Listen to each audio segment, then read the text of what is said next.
توجه. استقره بسوید من ترا گفته استم 2 ساعتی و 1 ساعت میاری این میلاد به کفای تر زمان یک چوه بگی به خونه رو بیرون. آی کاش کیو چه نشستمه مردمانه موضوعی نزدیک آلبومی نوین سراینده جوان نعیمجان سیدعلی با نام اوچا جون با فروش میبرد. آی وای خدا گوشی مرا کار میکن غم و اندوه عذاب موندن.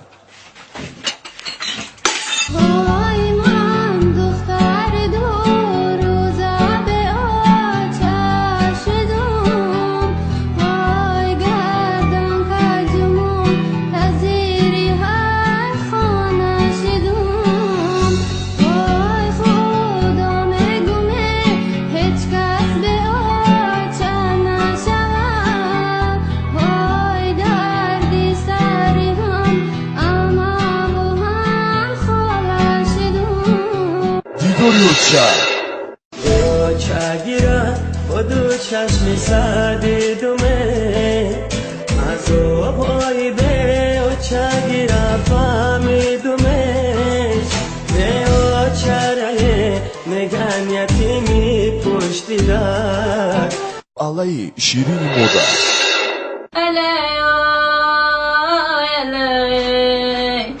بچه جانو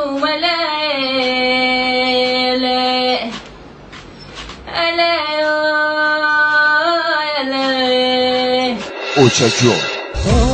این بدی بلند شاخکش خم زدگی آی من بچه‌ای به اوچه‌ای ماتم زدگی این بدی بلند این همه در آلبوم جدیدترین نعیمجان سیدعلی با فروش میبرد.